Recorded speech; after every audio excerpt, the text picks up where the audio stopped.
Basi ndugu zetu wanahabari, nataka kuwasalimia sana kwa sababu ya kuja tuonane na tuweze kuangalia mambo ya siasa inavyoendelea katika taifa letu.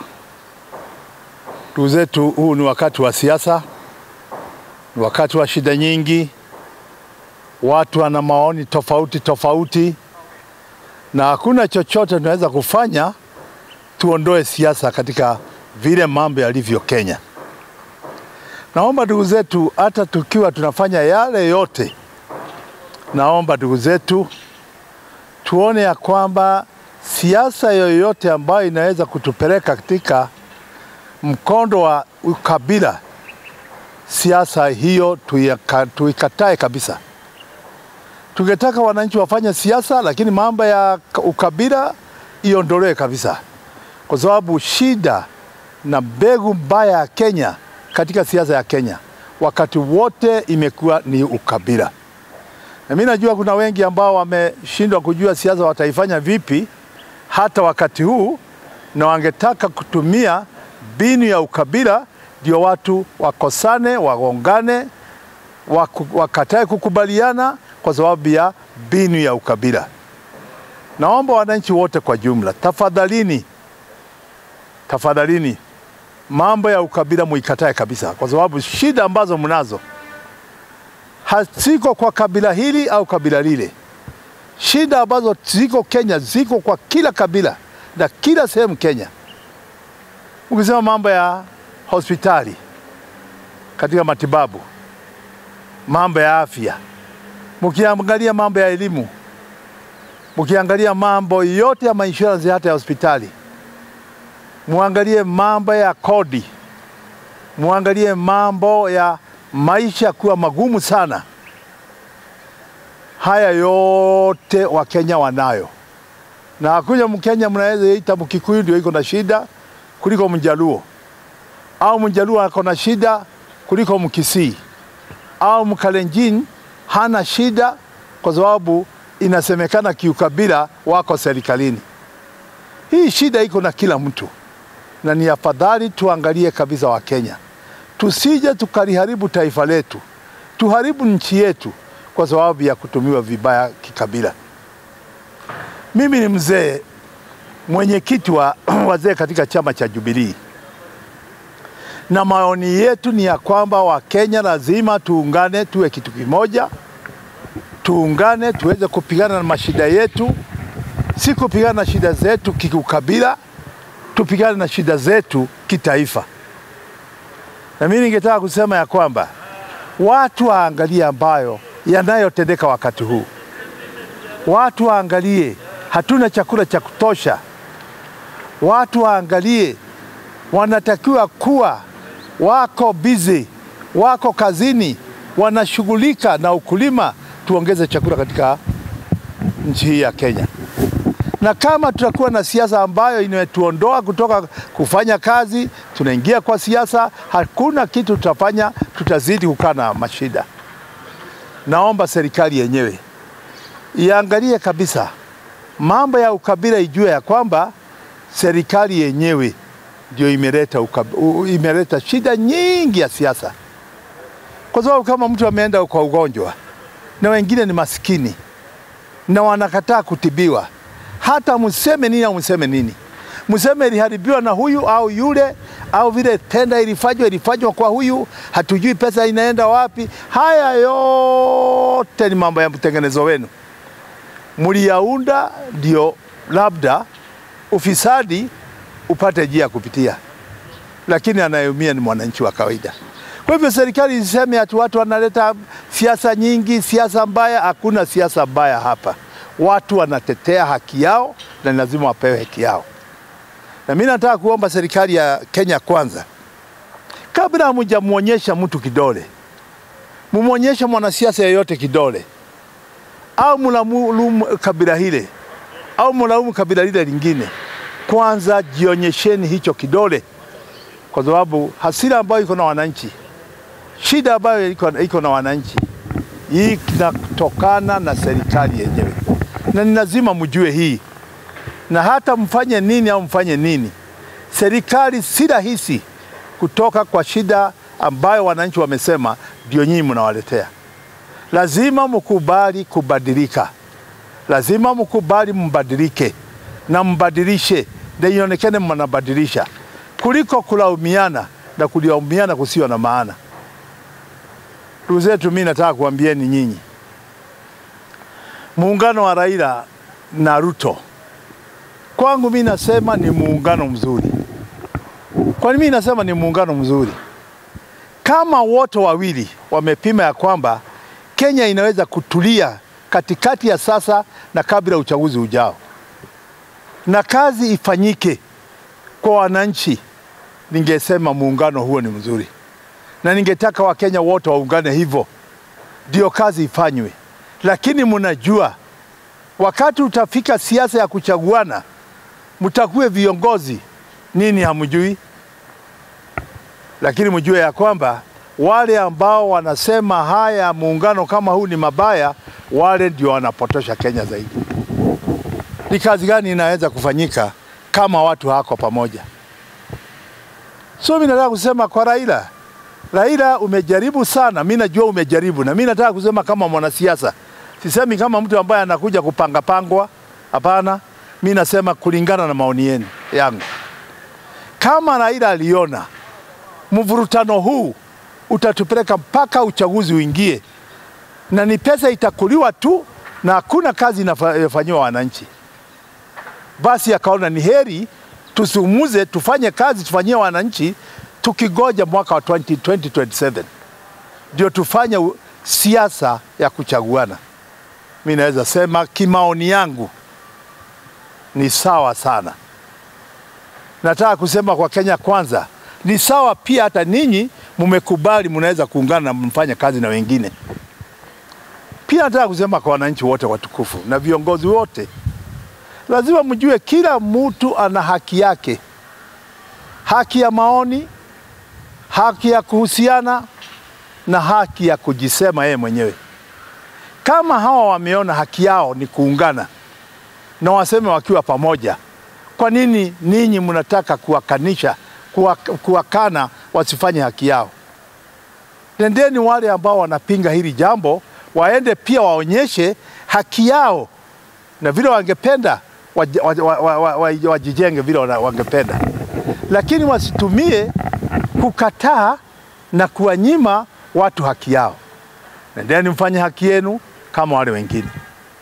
Nataka tu kuomba kwa muungano huo uwe, na mimi naona, na mimi nataka kuangalia macho yangu yote, na mimi najua wazee wengine, najua vijana wote, Kenya kwa jumla, tuko macho yetu hata haiko ndani ya Kenya Kwanza, kwa sababu hatuwezi kuwaamini Kenya Kwanza, kwa sababu miaka miwili na bado shida zinaendelea kuongezeka.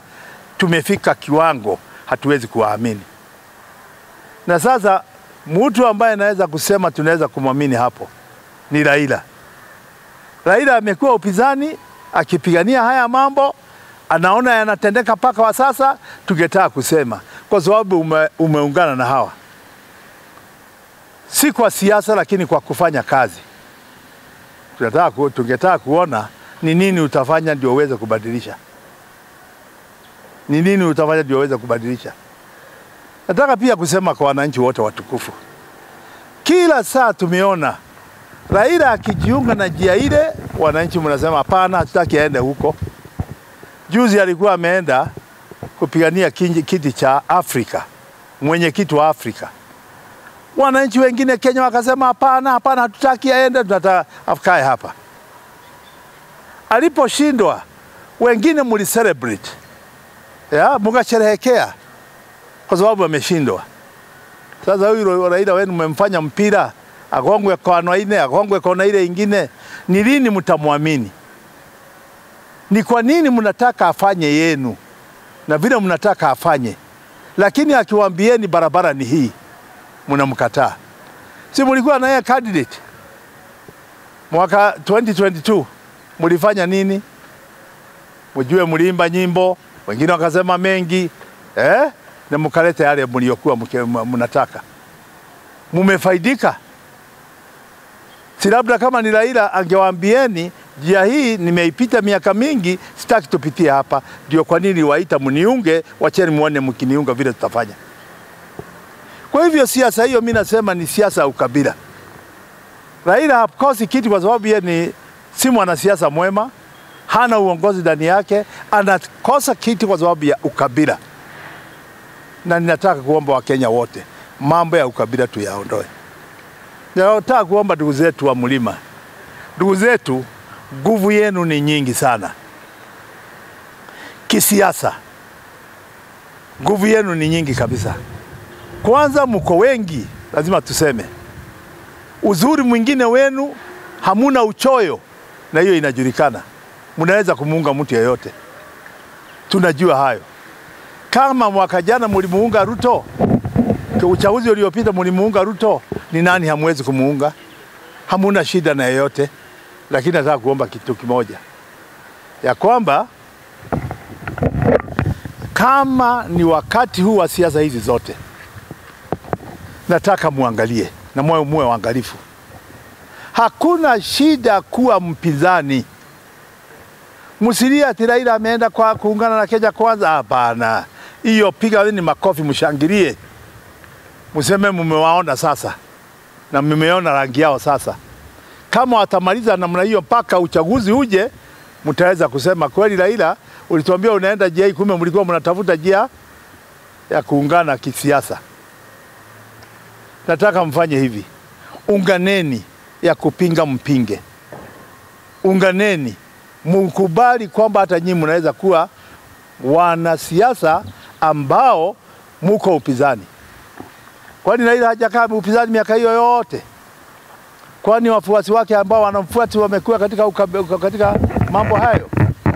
Ningetaka kuomba ninyi wote kwa heshima kubwa, kubalini kuungana kwa sababu ya maslahi yenu, mahitaji yenu na maono yenu ya miaka ya mbele.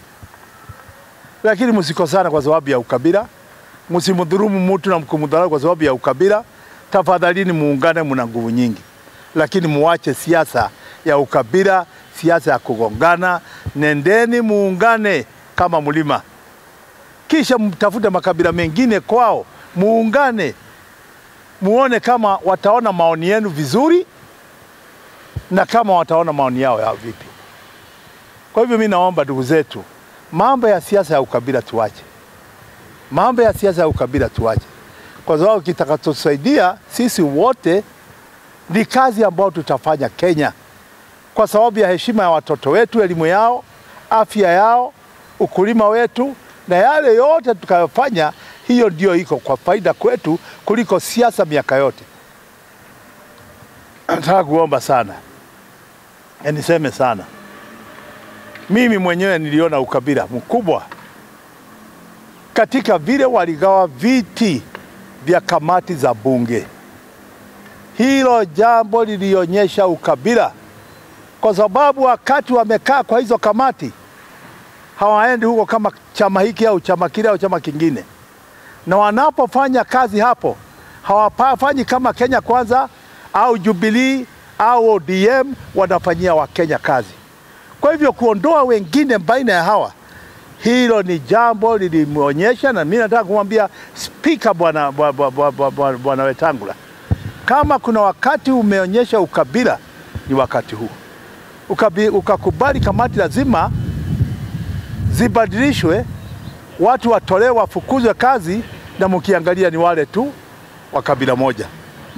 Hilo ni jambo lilionyesha ukabila mkubwa, na tumesema tunalikosoa, tunalilaani, na tunataka kusema bunge ibadilishwe iwe bunge wa taifa, isiwe bunge wa makabila.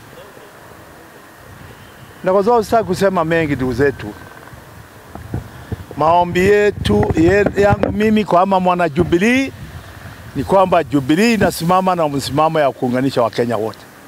It doesn't matter who will come. Hata Raila ukienda uchoke na watu wa Kenya Kwanza, na uone wakati ule mwingine ulikuwa umeungwa na Jubilee, lakini ukafanywa mambo ambayo ulifanywa.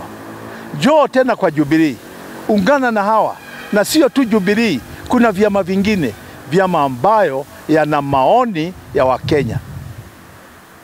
yanataka taifa liangaliwe liwe la taifa la kutusaidia. Ni hayo tu kwa wakati huu ndugu zetu, sitaki kuongeza zaidi ya hayo, na mkiwa mna maswali mnaweza kuuliza.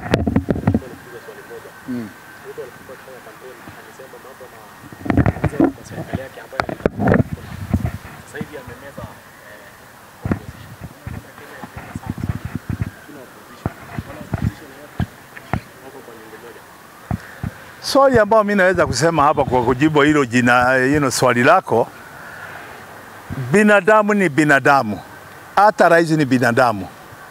Anaweza kufanya makosa katika statement zake, anaweza kufanya makosa katika matendo yake, lakini aangalie. Yeye mwenyewe alisema katika serikali yake hata changanya upinzani na nini na nini, ataendesha pesa yake. Kwa nini amekubali kuchanganya sasa? Kwa sababu ameona kuna wengine wana ujuzi zaidi kuliko wale anao. Kuna wengine ambao wamejitolea Kenya kama wazalendo. Na kuna wale ambao wanataka kufanya kazi nao, si afanye kama chama cha Kenya Kwanza, lakini afanye kazi kitaifa. Ndio kwa nini unaona yale yote amesema bereni, akionyeshwa kidole yote yana makosa. Na ndio kwa nini viongozi wakati wanasema kitu wajue kwamba kinaweza kutumiwa kesho kuwadhulumu. Asante.